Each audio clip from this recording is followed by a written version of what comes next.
What's up, everybody? Welcome to Omnic Lab. This is episode 118, and this week we are doing another Going Deep series episode on Brigitte. That's right, we're revisiting supports yet again, and we actually have a doubleheader this month on supports because we're doing Ana in 2 weeks. But without further ado, let me introduce the show. So this is basically a podcast that focuses on the game of Overwatch, but we focus specifically on strategies as best we can. We learn through trial and error in like a lab-like format, hence the name. And sometimes things get a bit crazy and blow up, but we kind of cover our collateral damage by getting a few scientific experts in the top 500 ranks or in the master ranks to help us out with teaching, composition strats, or even just general tips to play better. This week, again, is Hero Guide for Brigitte. I'm your host, Rob May, patched in from the Rising Sun Nation of Japan.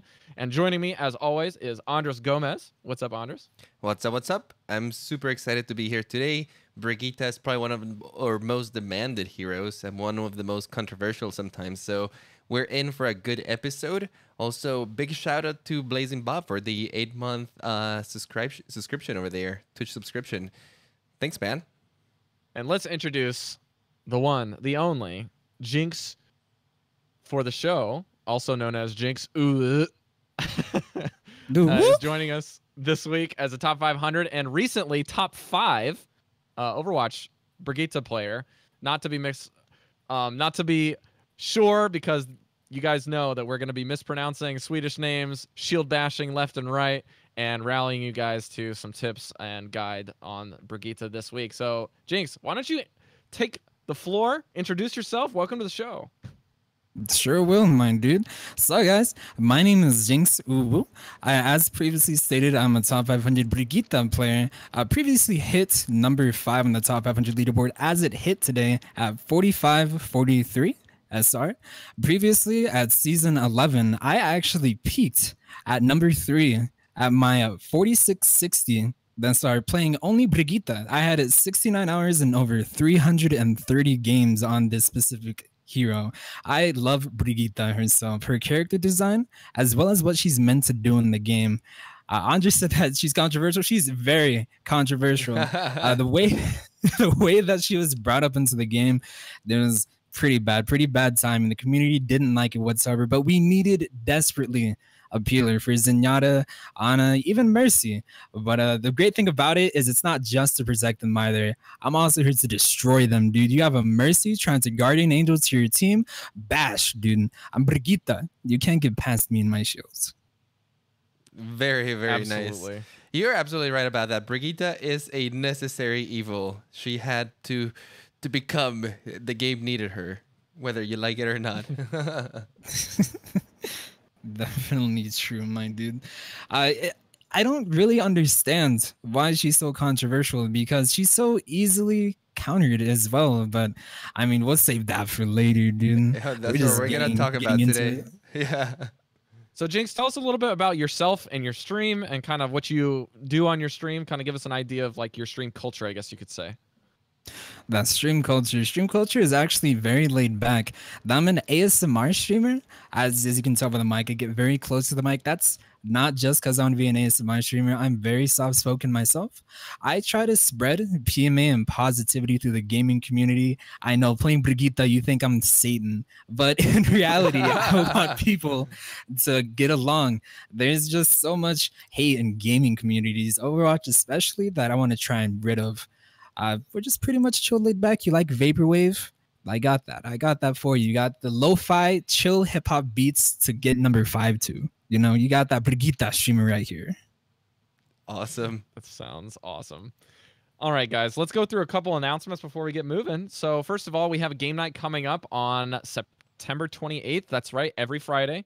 every Friday night, basically anytime afternoon, people start filing into the Omnic Lab Discord and they start playing Overwatch. And it goes until 3 a.m., 5 a.m., depends on the next day. It just depends on your time zone. Again, we've got international people from Australia. I play from Japan, so it's already Saturday my time when I start. So basically, we're going to have a big thing. We are planning something where we're going to try to actually get not all, but as many Overwatch podcasters in the sphere. We're trying to invite them so that we can get a bunch of podcasters going and maybe do a couple duos of podcasters from different shows and different lobbies or different teams and just play against each other and rotate. So it'll be a little bit more community involvement this time. And if not, if we can't plan that out for the other podcasters, we're going to shoot that over to the end of the month in October prior to the week before BlizzCon.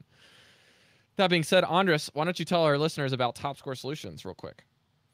Absolutely. Like always, we have our sponsor, Top Score Solutions. Ben, I Need Peeling. He's still offering free business advice. If you're looking to jump into the esports field, make sure to contact him. You can reach him over at topscoresolutions.com or on Twitter at topscoresolutions. He has a great little community going on.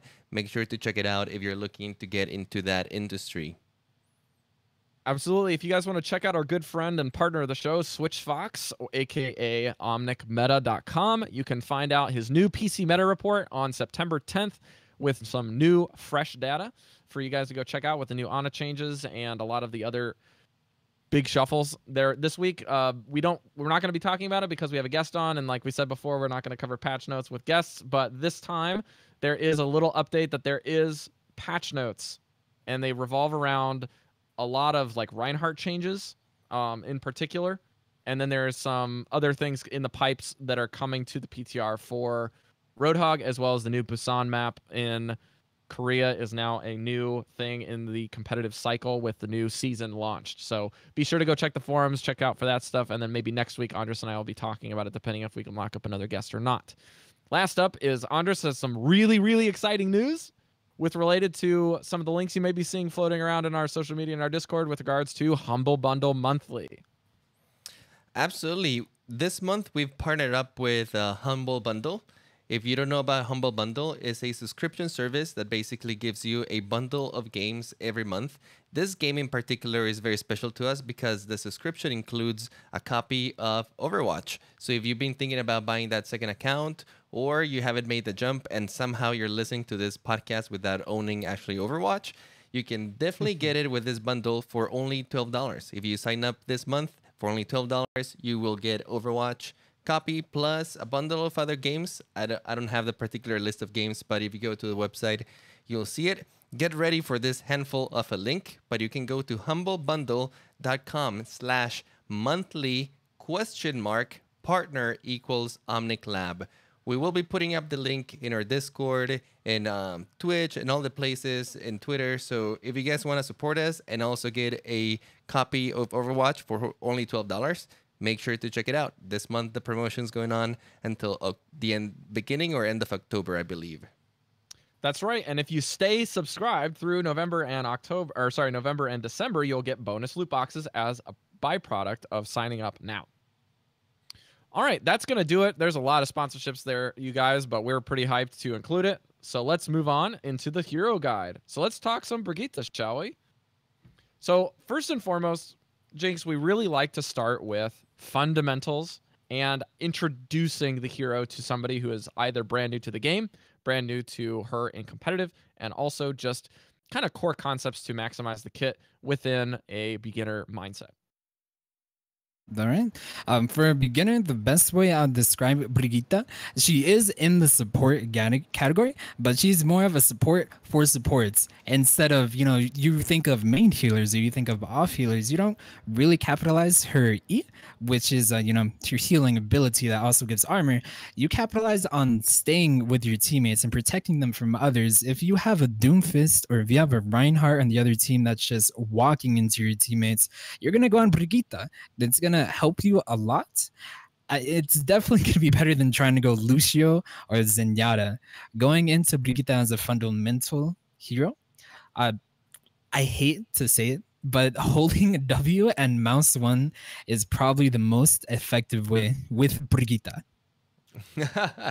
I like that you say that Brigitte is a support for supports because he or she really fits that role. That kind of like protector. Her kit is very ideal to keep any aggressors away from her or anyone around her. And she has a great tool with her healing to cover any burst damage. So any like crazy spiking damage that might have gone to one of your teammates, Brigitte has the ability to kind of erase that and be like, no, I got you, don't worry. So she really fits that role of protecting everyone around her. Plus, she has a mini shield, so she can really like you can dodge behind her and find cover. Just a bastion of protection. I Yeah. actually cannot count how many times I've saved my teammates, from diva bombs, sleep darts, and nades, just with my little 600 HP shield. A lot of people don't try to protect their teammates; they just try to use it for that shield bash, dude. So when you're playing Brigitte for maybe a beginner, what is the one thing that you notice first when people maybe submit VODs to you or people ask questions in chat as kind of the most common problem that a lot of people have playing the hero? And then you could even talk into a lot of the community's, I guess, negativity around the hero being quote unquote too easy to play. So first getting into her, whenever you first pick up Brigitte, you're basically assuming that you're a mini Reinhardt with heals. First starting out with her, you have to see kind of where you position with her. And there's three really fundamental ways of how to play Brigitte. That's the peeler. That's staying with your supports, making sure they do not die, or you just swap the supports with your tanks, and that's when you're frontlining. That's the second way. You frontline with your tanks, make sure nobody gets towards them. It's sort of in a sense of healing because you still stay with your supports. And the third one, which is my personal favorite, it's flanking. I love flanking Brigitte. Now, that's also what the community hates about Brigitte and why they say she's too easy, because she can assassinate the others. It's not really made for assassination, but it's still, you still assassinate. You still double melee shield bash, melee whip. You basically kill anyone that's 200 HP, 250 HP, if you can even get another melee in there. But going back towards fundamentals, not going into any kind of combos, you're going to want to act as a mini Rein. A Reinhardt would act as a shield for the supports. You would stand in front of your Ana. There's so many potential targets that go for your Ana. There's Hanzos, there's Widows, Doomfist. Literally anything that does damage is gonna try to kill your Ana, especially Wrecking Ball. Going forward with the Reinhardt's how to say metaphor, you are your team's shield. Everyone's watched that little YouTube video. What was it? Die in honor, live with glory. Die with. What was that? The Reinhardt short. Yeah, die with honor, live with glory. Yeah. That's basically Something Brigitte, like that. because there's so many instances where you just chill with your shield. You try to save your teammates, but since you only have 600 HP, you don't really know what you're doing. You're gonna keep breaking your shield, and that's a lot of the things that I see that people submit to VOD reviews or people of streams I watch. They think their shield's overpowered. There's a point where there actually was a bug where her shield was invulnerable. It was crazy the first 2 days that Brigitte came out. I'm surprised there's only a few Invulnerable Reddit posts. shield. That sounds super scary. It was. The shield Yikes. broke on your screen, but you still held right click. It's still there. It still blocks damage. Invisible on top of that, even crazier. Yeah.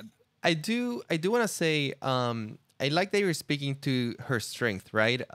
You want to be where your healers are or where your front line is. Like you said, if you can flank with Brigitte and get up close, you can get a lot of kills. And in particular is because Brigitte's biggest strength is how deadly she is around her and how resistant she is. She's kind of like a brawler hero in that sense, that she can take 1v1s as long as she's in range of other people very easily, and she can protect other people because of the same reason. If you're in the range of Brigitte, you are in dangerous territory. You risk her stunning you, manhandling you, and just pushing you around. Plus, for a Tracer or a Genji that might want to take the 1v1, Brigitte is very unappealing because she's healing the whole time while hitting you. And a lot of your abilities the abilities of Brigitte are super deadly to these flankers. But it does bring up the question: why do you have to be positioned right? I want to say because her effective range is so short, and outside of that range, she can't do much. Do you want to speak a little bit to that? Yeah, I can get into that because even though she's a melee range and she has fair distance with her melee as well, her whip is monstrous just because of the way that the game's designed. You can push so many people out of position. Like the way that you hit somebody with your whip, it makes them launch the other way. Especially if they're jumping, they are completely out of where they want to be whenever you hit the whiplash. So you still, even though you're not in melee range, you want to be out of Brigitte's way. You want to be have walls between you or literally the other side of the map because as Brigitte, I will try to hit you. I will hit you. Actually, I'm not gonna try. I will hit you with my whiplash. So, can you talk a little bit now that we're kind of getting into more positioning related talk with regards to kind of maneuvering? You talked a lot about utilizing your shield, balancing self protection, and shielding allies. But let's try to get into a couple community questions here. So, the first one comes from Jonah Keck, who asks: do you find yourself using this third person view, or basically holding the shield, often? And if so, how do you choose your situations to hold it versus not hold it just for vision? So before fights, do you want to know where the other team is? You're obviously going to do that since you have third person view available towards you as a Hammond would. You mainly do it not in fights. You try to stay away from walls, that way you don't look around them so you don't get distracted, because there's so many abilities that can just yoink past you. Tracer's blink, Genji's dash, Doomfist right click, or even his E. uh, I find myself actually third personing a lot, despite what I just said. Even when I'm in a fight, I still look around walls because people don't see you. And mainly people don't call you out either because everyone assumes you can see Brigitte's mace flailing away. Sometimes it goes through walls as well. They don't call you out. Well, if there's a Doomfist I'm 1v1ing and he just used his uppercut, I'm going to be looking around a wall for the Tracer, the Genji, or the Mercy healing him, or someone healing them. And if they get too close, assuming that I'm only focusing on the Doomfist, I'm going to go and I'm going to assassinate either the secondary DPS or the person keeping them alive, preventing me from finishing my 1v1. And it's also incredibly useful to use third person because of your limited range, being able to see when the hero is coming and then engaging him on your own terms rather than them, seeing where you are and then being able to keep your distance. You can kind of like lure him in a way when you can see they're coming and you just wait for your time, then come out with your stun, and now you're in range rather than like letting them see you and then maybe them avoiding that corner altogether, right? Mm. That is definitely a plus as well. That element of surprise with Brigitte, that especially with the way that your kit is implemented into the game, you pretty much heavily rely on it because you don't always win 1v1s. As brawly as you are, some people can still outplay you, juking your whiplash. Even someone's broken my ankles, even with my mouse 1. Element of surprise is probably the biggest thing for Brigitte. Or, a nano. But who gets a nano every day? All right, Switch actually from Omnic Meta has a couple questions for us as well in the community questions, saying, how do you decide when to play aggressive with the tank, like you were saying, peeling for tanks, or when to peel for supports? So we talked a lot about both of those situations and them being beneficial for playing Brigitte, but now we're getting into more of the decision making when you choose, or when you have to choose what to do. The decision making, it's kind of weird because it relies on the other team's composition. If there's a Pharah, of course, I'm just always going to be aggressive. I'm never going to have to peel for my teammates. So character situational picks, that's already out the window. It's going to happen. You're going to have to play offensive. There's nothing you can do defensive. But let's say it's a mirror composition, and they have a Brigitte, Ryan, Zarya. You have a Brigitte, Ryan, Zarya, Xin, Anna. But then they have a Genji or a Hanzo. Well, I'm going to be playing defensive most of the time, even though you would assume to play offensive to try and get Hanzo off of, let's say he doesn't see you, or he's in high ground and you can whip him off and easily combo him. The way that I decide on whether to go on the offensive or the defensive is on the off tanks abilities. Whether it's a Devo using thrusters or if it's a Zarya using bubbles, if they use one of those, I'm gonna be offensive. I will bully whoever doesn't get that because they just use it. And until then, I'm gonna be playing defensive with my supports, making sure they don't die and we prolong the fight until they do use the abilities. So you're kind of just in observational mode, right? You're looking for cooldowns to be burned. You're looking for things to be diving, things to be moving. And if they're not, then you're playing defensive. And once they flip the switch, then you flip the switch as well and as a reaction, correct? Well, yeah, flip the switch and you go in hard whenever they use any of those abilities. Makes sense. And All it right, does. It does. It's very important that you kind of like play that way too, just because Brigitte itself is not super mobile. So once you've committed to the front line or stuff, it's not super easy for you to like move back to a back line, or if you abandon your Anna, it's not super easy for you to get back to her super fast if you're maybe too far forward. So it's very important that you do keep in mind like all those cooldowns around you. I really like that you say that you're paying attention to the off tank a lot. That's a really nice point of reference. I haven't thought of that actually. Can you? Yeah, no, Sorry. Can you go ahead and talk about the combo real quick? Because we've mentioned it a couple times, and for those of our listeners that are unengaged, what is the combo with Brigitte? The combo is as simple as it gets. You walk up behind, or if you're in front of someone. I most importantly like behind because Brigitte's mouse 1 is really weird. Sometimes when you get hit, you don't notice that you're getting hit or taking damage. You don't hear the sound or audio cue, which is weird. And most people don't notice until they look at their health or they are looking for you. They're like, oh, playing against blank, they're going to be flanking anyways. But the combo is a double melee, shield bash, melee whip. And that guarantees a kill even if someone's getting killed, unless they have a Brigitte and they get armor. And the melee is the primary fire because it's a melee weapon, correct? Correct. The flail. So you hit, and then bash, hit, flail. Correct. Okay. All right, we've said it like 2 or 3 times. You guys got it out there? It's probably, hit the rewind button. I think it's probably worth noting that the last part of the combo is like the most important part because it's the part that includes the animation cancel. When you do your flail and then you immediately use your shift ability, the whiplash, you cancel that part of the animation and get like those 2 hits in a really quick succession. It's why you can stun a tracer, hit whiplash real fast before she can even recall and get her in one shot basically.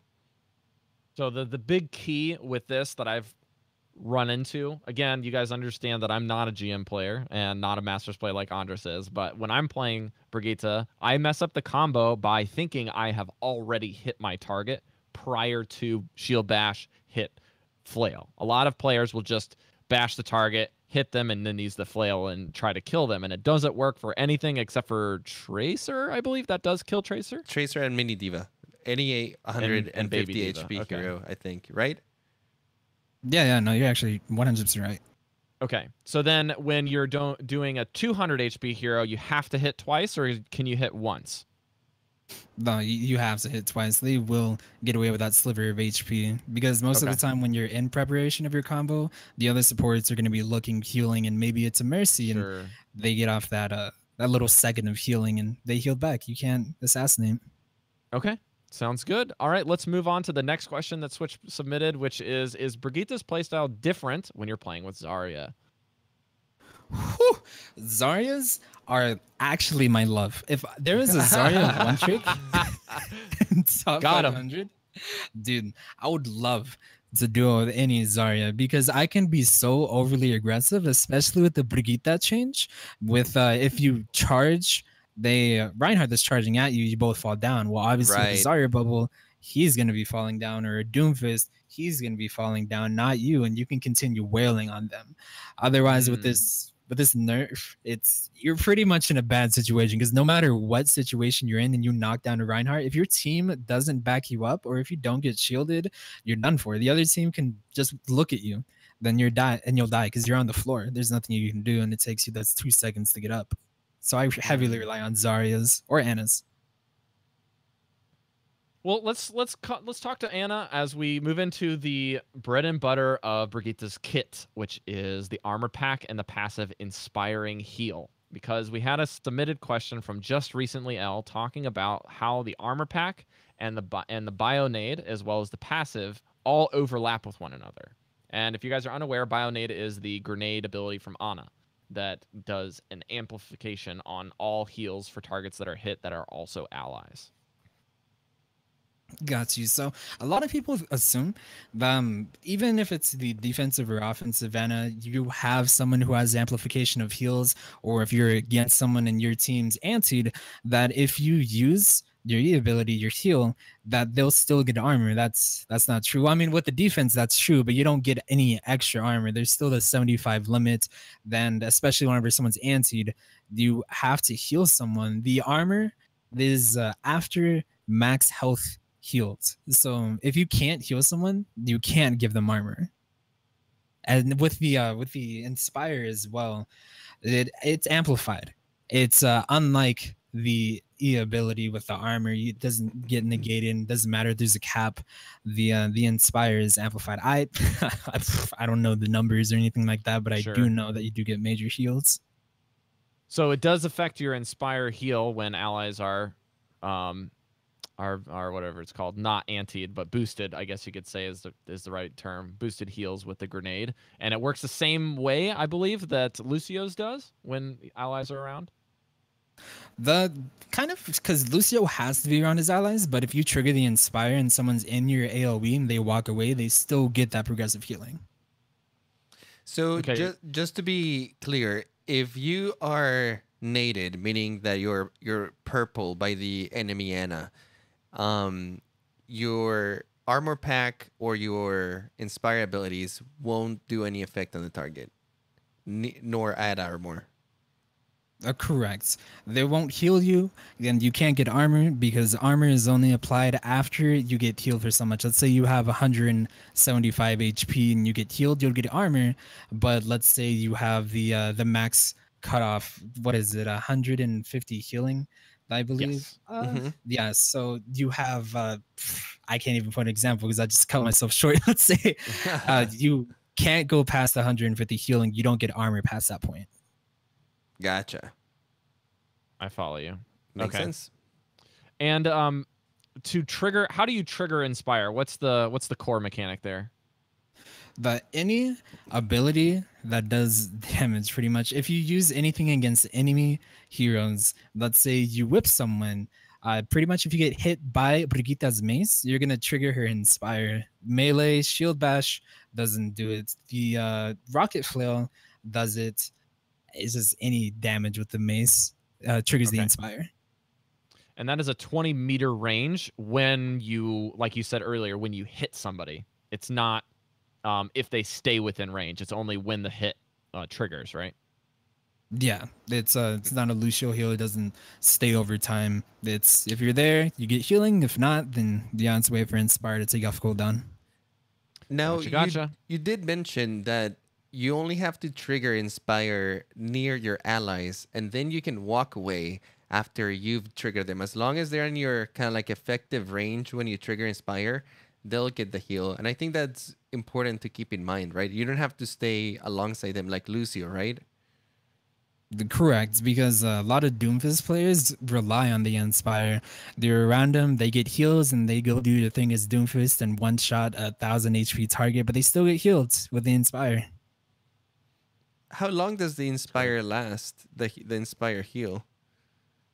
The inspire heal only lasts a few seconds. I believe it's 4 or 5. It's 5 seconds. Oh, here it is. 16 HP for 5 seconds.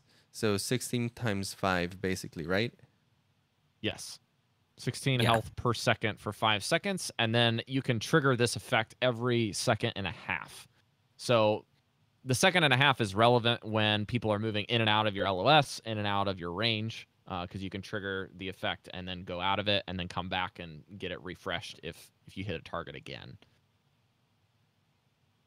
Okay, cool. I think it's time to talk about armor pack. This one is the one thing that I noticed in my personal play I was underutilizing, and then when I started using it much more often and much more effectively, then my usefulness and my team games felt much easier. Gotcha. So with armor packs, most people believe to just use them off cooldown, and I guess that's kind of a good way to do it too, but the enemy team has to be doing nothing if you're just using it off cooldown. The most important targets to armor pack, of course, is your main tank. Most of the time I play with Reinhardt, so he relies on the armor since he himself has armor and it stacks on top of his. The second most important is your main healer. If you have a Mercy or an Ana and they're low HP, they can obviously heal the other target, but your main focus is keeping your main healer alive. Then the third, that's just any DPS that's going in. Let's say a Genji that's going in for a blade. He's nano boosted, but the second he's nano boosted, he takes that 200 damage, and your armor pack's gonna save him. Or Doomfist doing vice versa with his 3-hit combo. Great. Do you have any like rules of thumb for when you want to maybe save it for a little longer, or when you use it preemptively? I've seen some Brigittas even throw the armor pack on fully healed targets just to give him that armor buffer before they take damage, almost like a shield. Though, yeah, I no. Unless it's a widow or if it's a sniper fight, I personally would not do that to my teammates because again, if it's not a one-shot ability, you can heal them, and then you can give them the armor as well, which prolongs the 1v1 on your part. So if they get shot by a McCree, then that's good. You can heal them and then give them armor. But if you give them armor and it just withstands the one shot, McCree still has still has bullets that he can shoot your teammate with, then effectively just makes your heal useless. So you really have to keep tabs on your teammates quite often to make sure that you're utilizing it properly and not just burning it on cooldown, like you said. Yeah, you're basically always looking around as Brigitte, whether it's for the enemy or for your own teammates. Okay. Is there any difference within how you personally play with regards to kind of playing aggressively versus playing defensively with how you utilize the Inspire, or is the Inspire just kind of like a byproduct of how you should position anyways? It would be a byproduct for me, and there's really no difference. The Inspire rarely keeps me alive unless I'm going against another Brigitte. So I'm always either just going to go offensive, defensive. Hey, if I get it every 3 swings, then I'm going to keep getting it. It doesn't really make me where I want to go. It's just a plus for me. Okay. All right, let's move on to Shield Bash, the most controversial part of the kit that people hate. The bane of right? tracers. Yes, the bane of Tracer, Genji, Doomfist everywhere. Especially Genjis. There's something that I love that people don't utilize as Brigitte. Whenever a Genji's deflecting, you can shield bash them and that cancels their deflects, and you can do damage after that. I'm very aware of that as a Genji player. Very acutely aware. Thank you for reminding me. There's so many abilities. The 2 that come off the top of my head, of course, was the Genji one, but the second one, there's Diva Bombs.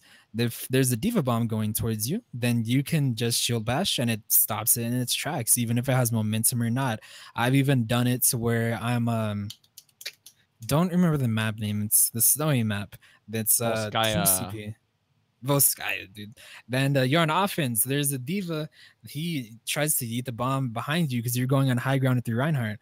Well, here I am. The Diva bomb's going right in my face. I'm going to shield bash it, and it just drops down to the mini. It doesn't go to my teammates behind that have nowhere else to go because Reinhardt's on high ground with me. Interesting. I had no idea you could shield bash the Diva bomb. That's pretty cool. You should be able to stop a lot of the forward momentum and the jump pack damage with Reinhardt with Winston if he's midair before he gets bashed, correct?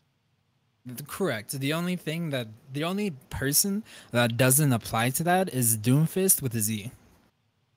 And the E is the it's not a seismic slam. Seismic slam. Right? Yeah. Okay. You have to actually get it at the right time to cancel it out completely. But if his feet are knee level to you, then even if you cancel it, the damage is still gonna go through you and your shields. Now, I see. Brigitte just underwent a series of changes on her shield bash. Now he gets dropped, or she gets dropped by Reinhardt, for example, where before she could shield bash Reinhardt when he was charging towards her, and only Reinhardt would fall to the ground. Now both of them fall to the ground, and I'm sure this happens with a couple other interactions, like with Doomfist Rocket Punch, right? How does this change things for you? Are you gonna be less aggressive toward these charges? Are you still going to try to intercept them, or is it changing the game for you in any way? It, it has, for the worst part, because I can't even think of a way around this. The shield bashing a Reinhardt right now is bugged. If you try to shield bash a Reinhardt from behind and he's charging, he has a teammate, you will not hit him from behind. If it's from the side, you may hit him. You may shield bash him and he may just stop. Neither of you fall down, or you're supposed to do the correct animation and both of you fall down. I don't know what to deal with this at the moment, Blizzard, because if we're both supposed to fall down, then I'm assuming if I'm going to shield bash him any direction, we're both going to fall down and I'm going to save my teammate. Well, that sounds... assuming for now that both of you fall down, because it does sound like it's a work in progress right now. Oh, yeah, then I would definitely not be as aggressive as I previously was. Whereas if I shield bash him, then only he just stops. His body freezes. He T-poses. I don't save my teammates as much. I have a Zarya that I rely on. If I see it's weird with Brigitte because there's so many. It has to be the right moments. If it's around the corner, if it's with your team and not in front of the other team, then of course I'm going to go for it. But most of the time, no, I will not go for that shield bash against Reinhardt. Doomfist, it's a win-win no matter what, because your team is always going to be focusing at Doomfist, and it's better for the Doomfist Brigitte interaction, because previously if you try to shield bash a Doomfist trying to rocket punch you, your POV, it flips 180. You don't stop him. You don't negate any damage. It was hell. But with the now implemented change that both of you fall down, that's a way of quote unquote countering Doomfist, because he's on the ground. You can't do anything. Your team can focus him down. If the other team focuses you down, it's no biggie. You're Brigitte. You can't really do as much as you used to. But a Doomfist is still a Doomfist. And if you get him out of the fight, that's your best option of winning it. Not only to mention that knocking down a Doomfist is incredibly dangerous for him. He more than likely will die because he will be probably overcommitted somewhere around your team or in the back. Yeah, sure. The one thing that I wanted to mention here is the shift in focus, right? If you're not going for it, then what are you doing? You know what I mean? So when you're not going for the punches, or sorry, the shield bashes on the punches or the shield bashes on the rocket charge from Reinhardt, what are you doing? Because for me personally, I'm just using the whip shot to kind of reposition him where he doesn't want to go, and using it only when I'm sure that my allies aren't where he should be going after the whip shot, because sometimes you can knock them into the air and then they can pin somebody randomly and then they end up on top. You are right. And boy, props to you for checking for your teammates, because I never check. You always end up hitting someone. Whatever happens. As long as it's not my Anna, I don't care anymore. Right? Yep, that's actually just exactly it. And you can speed him up to make him go even farther down if he misses the wall. Whenever he runs past you and you rocket flow him, he does a 250 speed boost and just yeets the heck out of here, dude. Yeah, nice. Bye, Felicia. All right, let's keep going to the next one, which is how do you find yourself using the cooldown now that it's been adjusted twice, as not just for the bash stun, but just for like an escape or a movement and an initiation?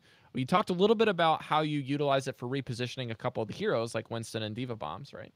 So let's talk a little bit more about escape and initiation, or even just basic movement. It's pretty much fallen towards just that. It's basic movement for me. If I use shield bash, then I know something else is going to happen. I can no longer use it going in or going out unless I'm for sure going to hit a target. So if I'm just using it just to get somewhere faster, that's a 7-second cooldown. That's 7 seconds. You can't do anything. You have a 600 HP shield. They're going to focus you down. You're going to be a sitting duck for those 7 seconds and the 3 seconds it takes for your shield to recharge.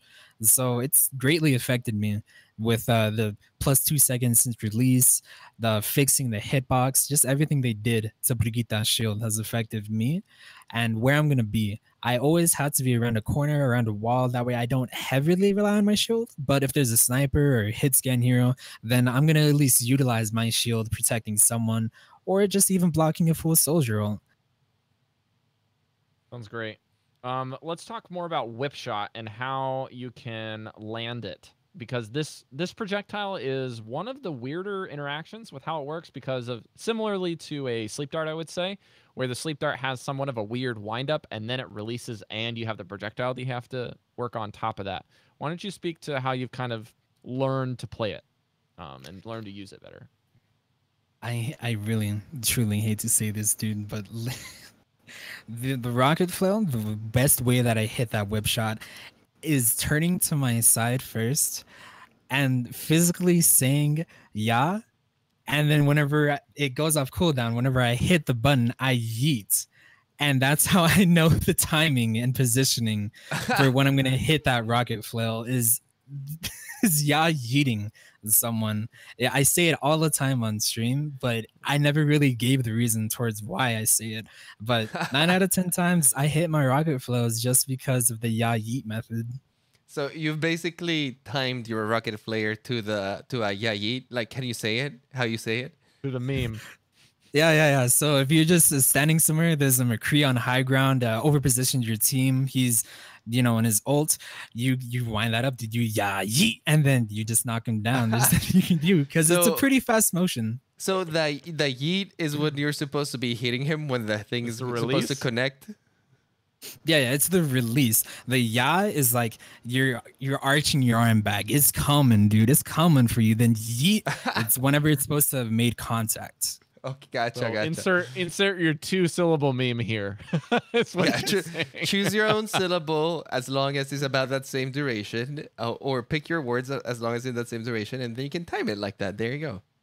So there's a fun story time. There was a little, I don't remember if it was Scarm, one of our buddies in the Discord that I was playing with, or if it was somebody else, but he was playing Reinhardt. And every time he uses the charge, you just hear him scream in the Discord. He's like, yeah! And that's like, he's like, I'm only going to play Reinhardt, and I'm only going to do this every time. So it was really funny because he landed so many pins just being a glorified dork. Okay, we'll put it that way. But meme powered timing, I'm all about it. So yes, that's correct. In the chat. I usually also tend to find that the whip shot has kind of a similar wind in as the Roadhog hook. They both seem to kind of like travel at the same similar speed. What do you think about that? Personally, I feel like the rocket flail with Brigitte goes literally just a few milliseconds faster than the Roadhog hook, and that's probably because the hook itself implants into a body, and it takes that second for that animation to go into play. To grab him. So yeah. If there was no animation, they would definitely go in the same speed. But since there is, the rocket flail goes a little tiny bit faster. Mm-hmm. And there's a weird window after you use it, similar to the frame registering. Like with Roadhog's hook, like grabbing in the animation. The rocket flare also has something that's like that. Whether you hit or whether you miss, there's that retracting animation. Is there any way that you can actually cancel that in the kit, or is that just something you're kind of locked into using? You're locked in. So it's okay. It sucks. You miss a target, you're prone to getting headshot 99% of the time.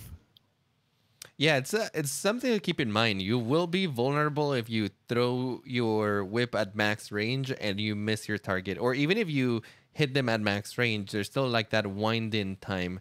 If you hit them at closer, I believe that wind time is a little faster, right?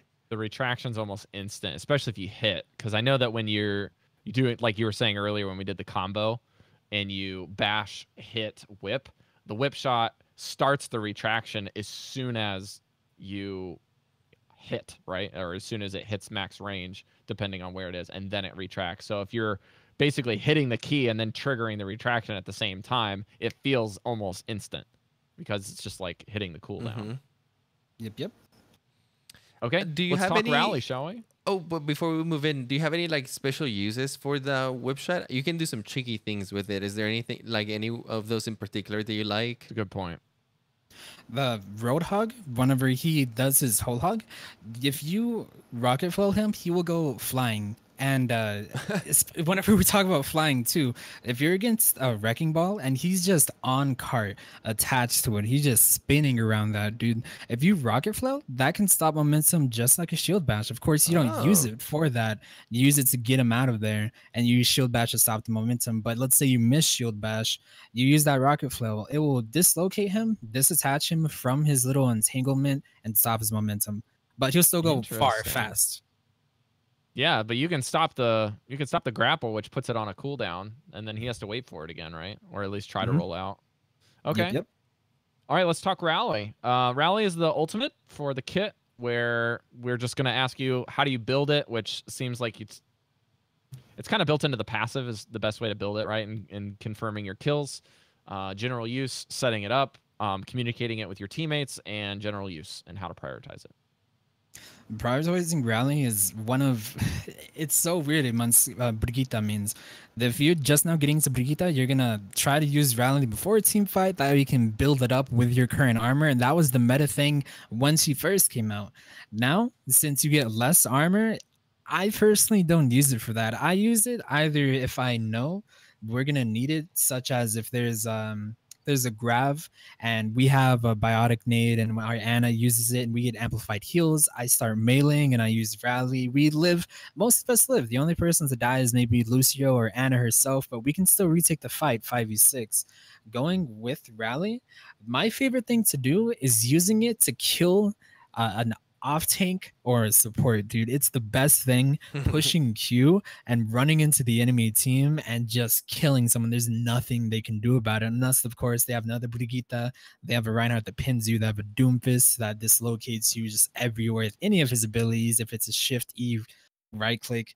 But rally during the team fight, that's the best thing to do instead of beforehand. You only get 100 armor. You just wasted an ultimate that you can have going whenever you're in the middle of a team fight or the beginning. If it's the middle, you're pretty much lost. If you're trying to use rally as a recovery point, that very rarely works.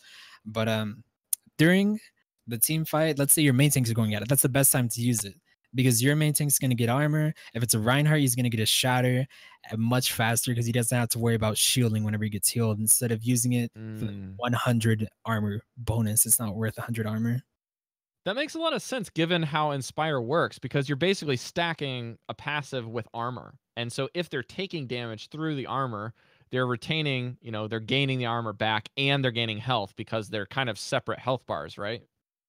Yep. They still get the armor back. If they take enough damage and all the armor is gone, then you have the Inspire to keep them going.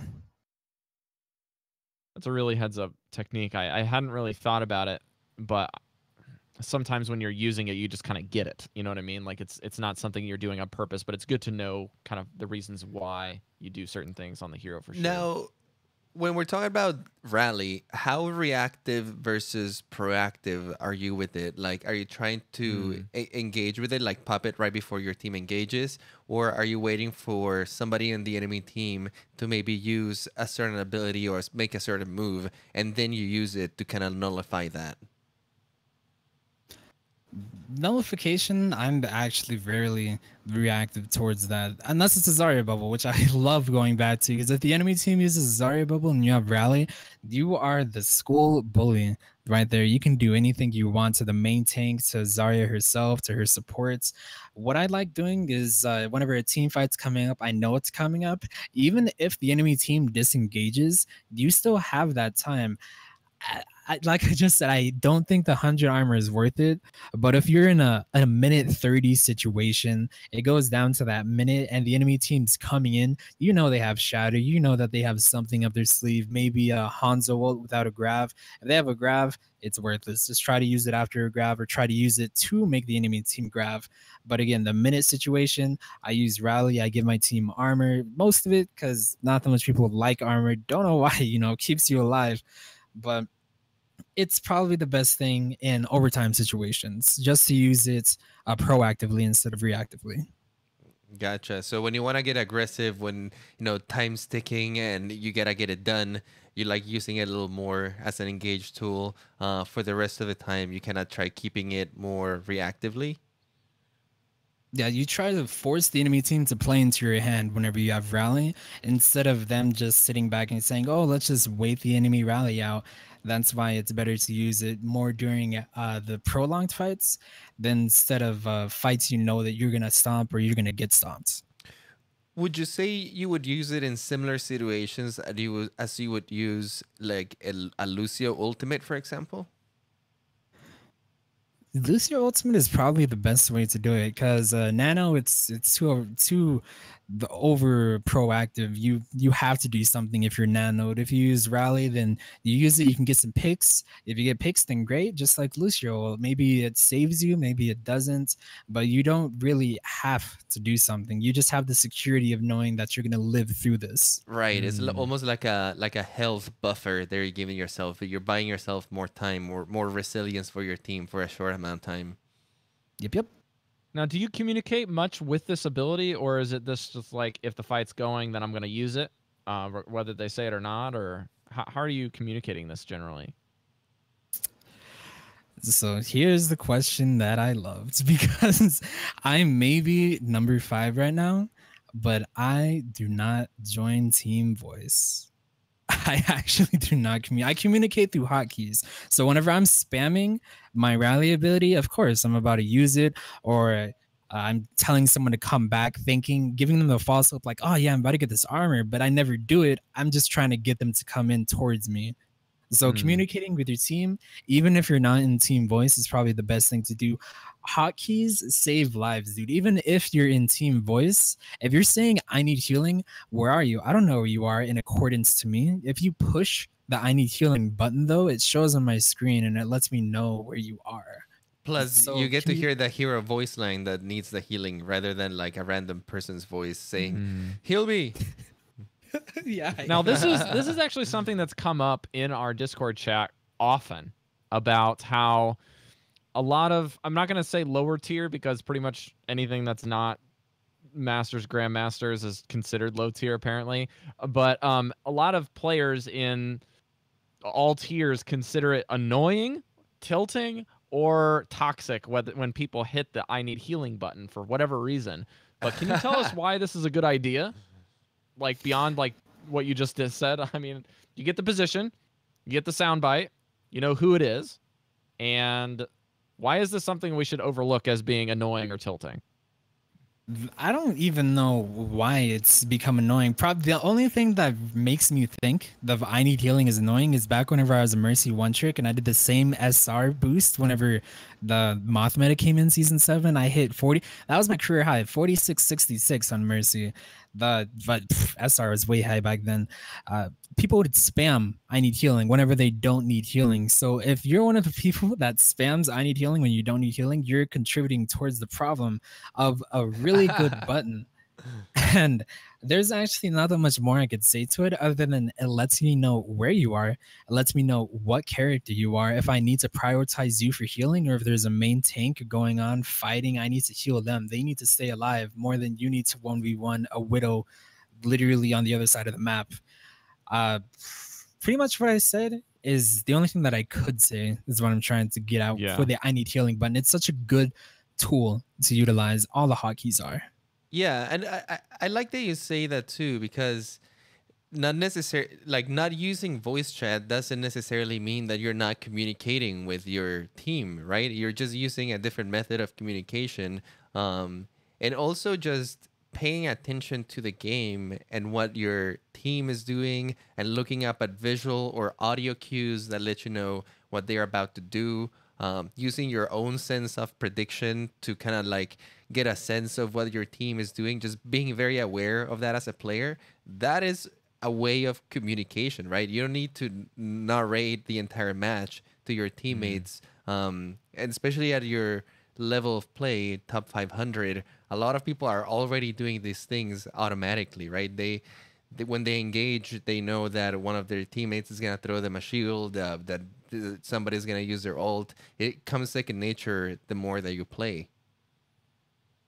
That is completely correct. Team voice chat in itself is not the only form of communication. Just reiterating what you're saying, the hotkeys, then just game sense overall is probably the best form of communication that you can peek out with Overwatch. Sure, if you're in a team based environment, like let's say you're screaming or something, and there's something out of the ordinary that happens because the other enemy team tries to utilize that, you don't really get that in the competitive ladder. You just get people trying to do the same thing. You have the same Hanzos trying to jump over the same walls, the same Widows with the same hook shots. You know what's gonna happen.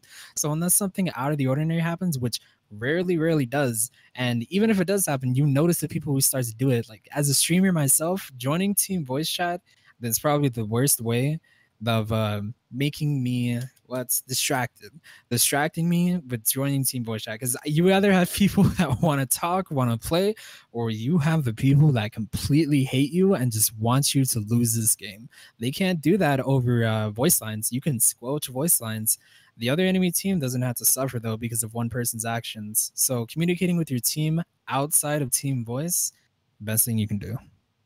And this is not necessarily to negate team voice. Sometimes this is really effective for Right. people. And this is something that Andres and I may have even kind of I don't know, not overstayed our welcome, but kind of like overhyped, I guess, over the course of the show as being like the main thing that you want to be doing when you're playing the game. Because if you're going to be playing something that you want to play, or there's just any number of reasons that some people just don't like what you're doing, or rather you are really struggling with handling any situations, like if this is like even just personal issues that you may have, because I know that sometimes I just get tilted by other people playing a hero that I usually play, and I'm playing something that I don't normally play, and I'm just like, I could have done this so much better than them, or I could have not done this as well as them, and I have a tank that's in my ear that's saying something that I don't want to listen to anymore. There's ways that you can kind of get around it.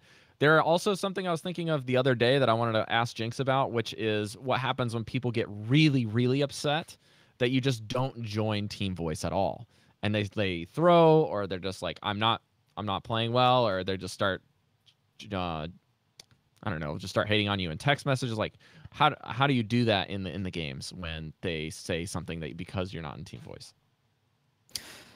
You know, I don't really necessarily get that much threats of people throwing, so I myself haven't had any that much amount of experiences. Now, note, I have had experiences. Well, we lost this because Brigitte didn't join Team Voice. We aren't communicating shatters.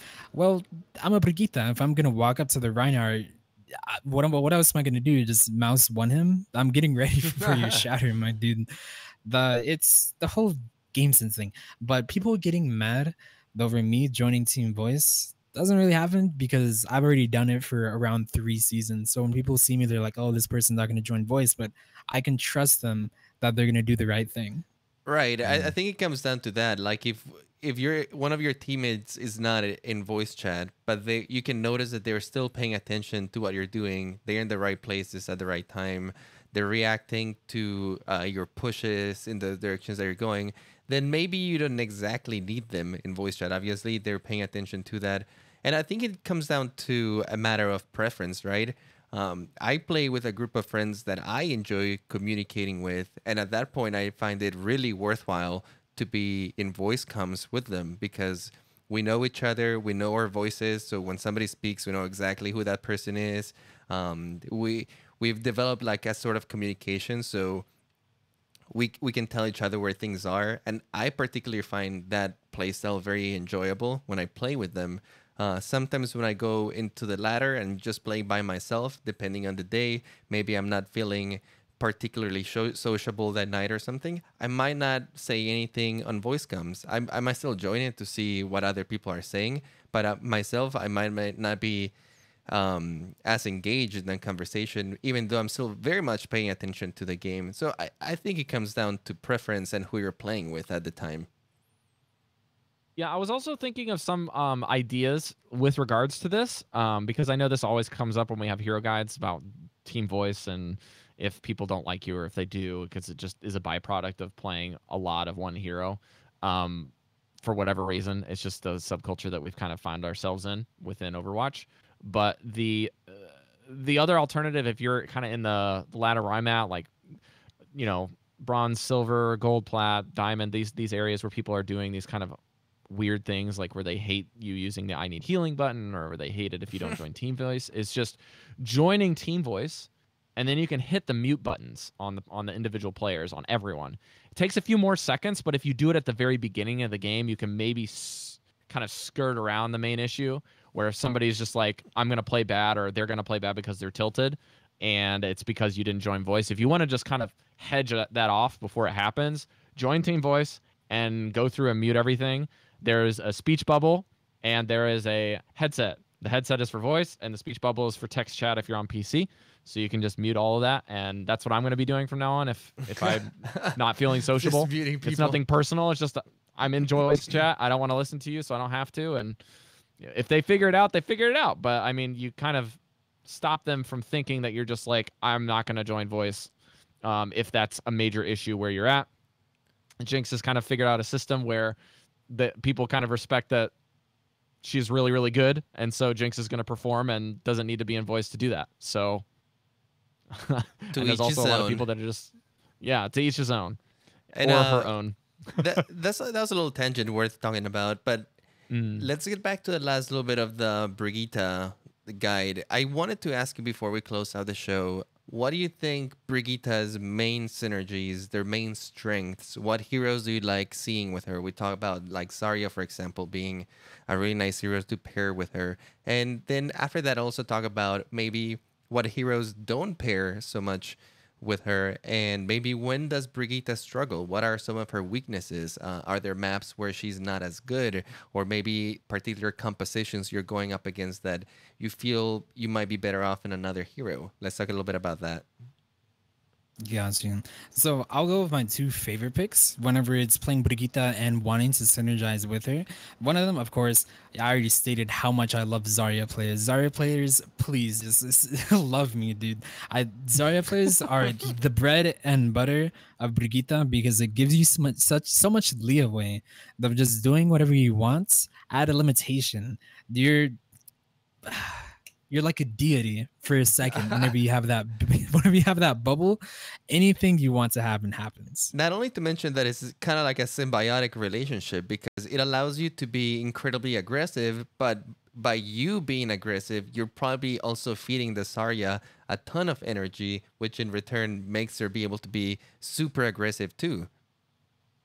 Yeah, and aggressiveness is all Brigitte. There's really not that much oppressive people, such as Zenyatta doesn't really work well with her. Sure, if you're going triple support, then yeah, that's whenever it's a plus side because the Discord orb, and you can pretty much melee bash any 250 HP target. It's insane, but triple support isn't as what it's used to be in top 500 range because people just go Pharah or they just go Widow.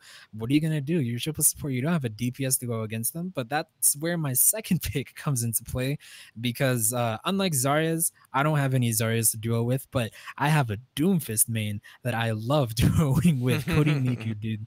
He is my favorite Doomfist player, and whenever that's how I got my peak. Me, Cody Niku, and Acadia, a Brigitte, a Doomfist, and a Widow. We were all in queue. Even without Acadia, dude, do you know how oppressive a Brigitte and a Doomfist sounds and is on paper? It's just insane with how much room you create, how much characters that you actually deny from existing. Reinhardt's just can't do anything. You have a Brigitte in your face. If you try and go for the Brigitte with the bash or anything like that, you have a Doomfist to just launch you in the air, making you miss it completely. Then you have Brigitte coming back in, just shattering your dreams. But there's also other heroes. Like I said, you can go Pharah or a sniper. They're just utterly destroyed. They may be two of the best people to go with her, but solely relying on them it's pretty bad with Brigitte, Zarya, Brigitte, Doomfist. Brigitte herself, she can be a solo carry if you at least have something to go back on. If you have a team to help you with the Widow, not so much as kill her, there you need her to be dead, but just enough of pressure. Yeah. Pressure is the biggest thing. You can be a Hanzo. You can just be logging the wall right next to her, but she's going to think he's going to hit that one shot, dude. That one shot's not going to happen. So I'm going to stop peeking, or I'm going to peek another angle, and then the angle favors you. That's where I get my two plus sides of Brigitte is Zarya and Doomfist. So let's flip it. What do you hate to see? What is like sucking the life out of you, whether it be on your team or a hero counters on the enemy team when they're trying to go at you in particular? So I'll keep to it with the 2 number. Um, Anna. Anna against me is terrible because if she antes me, there's seemingly nothing that I can really do about it. Like the most common situation I find myself in against an Anna is they have Winston Diva. I can boop the Winston away with his leap, but the only thing I can do with a Diva is shield bash and stop her thrusters or her rockets. But as soon as that shield bash is gone, she's gonna focus down my shields. Then since the anti's on me, my inspire, it's not healing me. There's nothing I can fall back on, so she can just 1v1 me. That's one of the situations where someone can for sure 1v1 a Brigitte as if she's antied. Then for the second one, I was gonna save the best for last because it's her dad, her father. Torbjorn against Brigitte is actually pretty bad because That's so funny. you can't do anything against the turret. The turret's so oppressive to you, and if it's a level 1, sure, it doesn't matter, but still poking damage away at you. You have to heal, you have to get in melee range. Maybe they have a Bastion Orisa. It gets pretty bad. But if you go full force and there's a level 2 turret breaking away at your shield's 600, 500, 300, 200, 100 gone. Nothing you can do. You're in the middle of the open. You have to wait 3 seconds for your shield to recharge with the turret still nailing at you. If your team does not kill that turret is the biggest counter to Brigitte.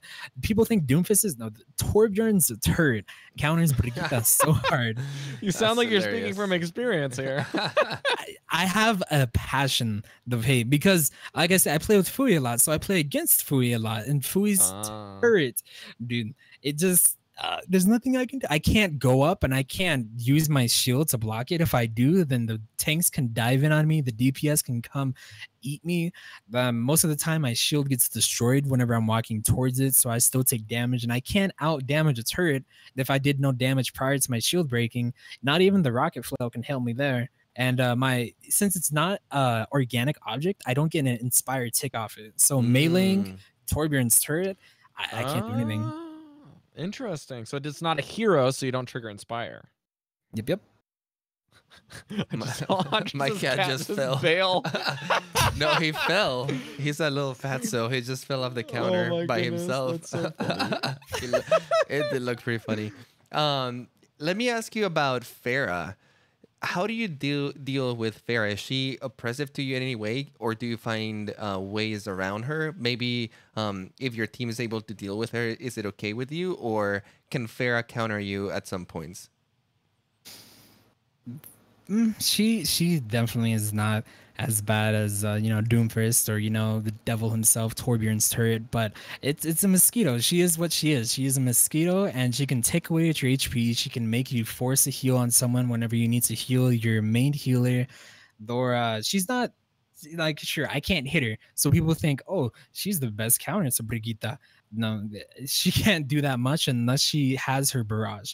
If she doesn't have her ultimate, all she's gonna be doing is try to trickle away my health, because most of the time whenever I go against Faris, I use the end game map structure to my advantage. I hide behind walls where she can't shoot around, or some things that she can't shoot through.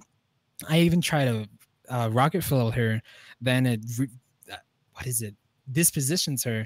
She can't do anything. Sometimes whenever they use their jump pack and I rocket flail, they go flying across, or it even negates it. It's crazy. I've even had moments whenever the Farah uses barrage right in front of me, and I've jumped up and somehow the Lord himself boosted me, and I just shield bash a Farah barrage. Like, there's insane moments against Farahs, because a lot of the time they're gonna think, oh, I'm this high and mighty deity against you, you can't touch me. But they're going to start being brown Faras. They're going to stop being so high in the air. You can start punishing them, meleeing them. They're going to try and fit through doors. That's when you can combo a Farah. They get overconfident is what I'm trying to get at. Faras get really overconfident with the fact that you can barely reach them most of the time, to the point where they start throwing against you. All right, my last question here regarding matchups and synergies is Sombra. Sombra has been getting picked a lot. Like we've mentioned, Doomfist is getting to be pretty meta right now, in particular, with all of the changes around all the other heroes. The perma-stealth with Sombra and the hack is just getting a lot of value. We just had Fitzy on a couple weeks ago, and wanted to ask you a little bit about how you play with Sombra, how you play against one. What are some things that you do a little bit differently with that? I don't know, it's funny because me and Fitzy are friends too, so sometimes we play with each other or against each other. The thing about playing against the Sombra that knows what they're doing is they're going to be on high ground and they're going to hack you. There's nothing you can do against that. You can't start blocking them since she has that 60 bullet clip and it's better accuracy now. She can actually just start kiting you. There's nothing you can do about it. If you try to walk away, she's going to hack you again. She's still going to be eating at your health. She may not be close. She may make a mistake and try to bait you into using your shield bash. She translocates away. You're in the same position you start at. But a lot of times with against Sombras is spy checking. I've caught a lot of Sombras just mouse oneing. It's a constant thing of me holding down mouse one. Now, of course, I do it even whenever I'm not against Sombras, but when I'm against Sombras, it's pretty great too because I sometimes hit them. The most satisfying feeling ever is a Brigitte. It's not getting that bash on Farah and canceling her barrage. The most satisfying feeling is canceling an EMP. Like the timing for canceling an EMP, Ooh. it's so euphoric, dude. I've done it at least not at least. I've done it 4 or 5 times, like ever. Then the 3 seasons, 200 plus hours of playing Brigitte, it's so amazing. It's rare. But You have to be at right place at the right time for that to happen. It's almost like killing a Lucio as he's about to drop the beat. oh no, I've done a lot of those. I've done a whole lot more of those. I love going against Lucio's, dude, because you can just kind of feel like, oh, they're about to drop their beat. You don't even have to be ult tracking. If it's a prolonged fight, they're holding S and they're just trying to kite you away. They're trying to use that beat. So I try to at least go towards them. I try to rocket flow them. Sometimes they go against the wall. It prolongs or it extends the duration of their jump whenever drop. they push Q. Yeah, it extends it and then you can bash it. It feels great. It's still not as good as that Sombra EMP cancel though. Like there's nothing more. It's probably because you're going up against the legends at top 500 in stuffings. Spitzy's EMP must just feel so nice. It's like it's like the Zenyatas around the world. What dream? Just watching their Brigitte just stun the Sombra midair as they're about to EMP. I can actually say that against Fitzy, I haven't done it. The 2 times that I had, Fitzy, no. Most of the time, Fitzy goes against me whenever we're playing Sombra, or he sometimes swaps off to Mei as well. He knows what he's doing. He doesn't. A lot of people like to, he doesn't get near me. He's on high ground or something like that, and he drops down from high ground instead of running on the ground and then pushes Q, and she does her little jump animation. Sometimes you hit the right spot. The person I've done it twice to is Boostio.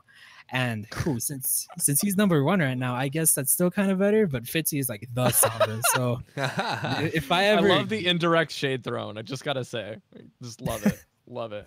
All right, guys. I think that's going to do it for the show. We have a couple people to thank for bringing the show to you. We have a couple more sponsors on Patreon. If you guys want to help support us, there are a few ways that you can do that.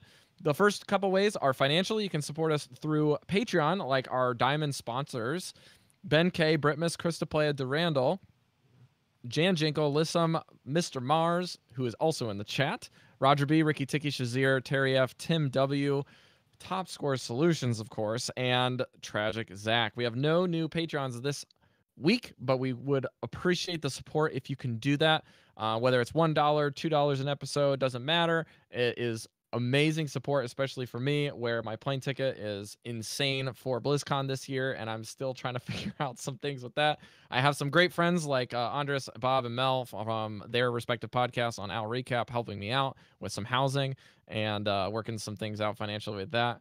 And also, shout out to Andres' cat for sponsoring this episode with some great video humor. And if you also want to support us financially, you can catch the live streams, which are typically Friday mornings or Friday nights at 9:30 a.m. or p.m. Eastern Daylight Time currently. And we are affiliates. So you can support us there. You can also support the show by following our guests that we have, like Jinx, on their Twitch channels, which is Jinx UWU on twitch.tv. And you can give her a amazing support section by just going in there and hitting that sub button and supporting her stream. And last up, you can do things for free by going over to iTunes and leaving us a 5-star iTunes review like Cthulhu Knight did from the UK on September 8th. He says, "My G's. These guys have been going a long time and they deserve a much bigger audience. Thank you so much for the support. We really appreciate it. If you guys want to do that, you can head over to iTunes. It's really inconvenient. I know. I hate doing it, but leaving those iTunes reviews is a godsend, and especially we love hearing your support, and it brings joy to Andres and my heart, especially when cats are attempting to sabotage everything." Jinx, why don't you promote your stuff real quick and let us know where I can find you? Yeah, no, on my Twitch channel is basically where I am. I stream Monday through Friday, 6 p.m. Central Standard Time. Sometimes I go for 3 hours. Tonight, I'll usually stream for around 8 to 10 hours. But obviously, I'm not going to do that. I want to go with you guys. My Twitch channel, it's Jinx Ooh Coward. You got to ooh with me. You got to ooh with me. Ooh. What about you, Andre? Ooh. Is that close? I feel like I think we got butchered that. Good enough. We got it. We're good. My Twitch is Jinx Uwu and my Twitter is Jinx Owo. That's OWO for the unengaged memesters out there. Andres, where can people find your stuff? Don't be a coward. If you want to find me, you can find me on Twitter. You can find me at I Play Games. You spell that IPLAI Games. And you can also find me talking over at Owl Recap, or sister podcast that talks all about Overwatch League. So if you want to follow that scene, especially now with the World Cup coming up, make sure to tune into the podcast. We're dissecting all of the group stages right now.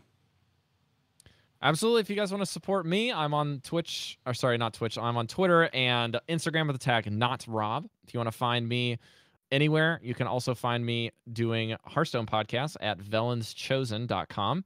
We are talking a lot about some cool stuff related to the meta and related to personal and personal decisions, I guess, and how you approach the game and playing when you're burned out. That's, I think, the topic that we're going to be doing tomorrow. And if you like Dungeons and Dragons, you can listen to Concept Craft once a month. That's when my wife and I get together and talk about our D&D campaign. We have a zinger episode coming up next week for our monthly episode, and Carrie and I are super excited to talk about it because we spent, I would say, almost 2 hours of our 3-hour session doing a combat sequence that our DM did not prepare for by attacking a bunch of fairies, which is always hilarious. And if you're not running a bard in your campaign, you're doing it wrong. Let's be honest. So we'll see you guys next week. Jinx, thank you so much for joining us on episode 118 and breaking down Brigitte with us. It's been a pleasure having you here. It's been a pleasure talking to you. Appreciate the offer. Please go subscribe to her on Twitch. It's great content. It's ASMR. It's relaxing. It's enjoyable. And remember, don't be a lab rat. Be a scientist. We'll see you guys next week.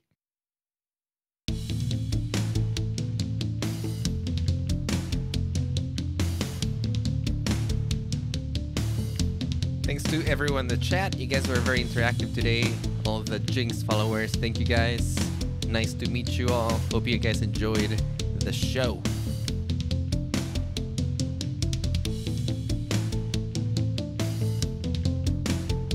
I love that Nightbot hates you, Jinx.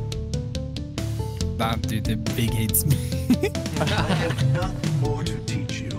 The rest We forgot to mod you right before the show, so they're just like, nope. walk in harmony, my student.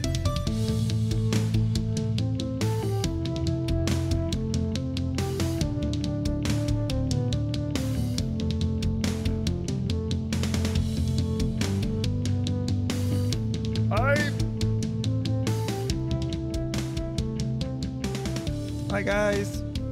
Bye. See you on YouTube.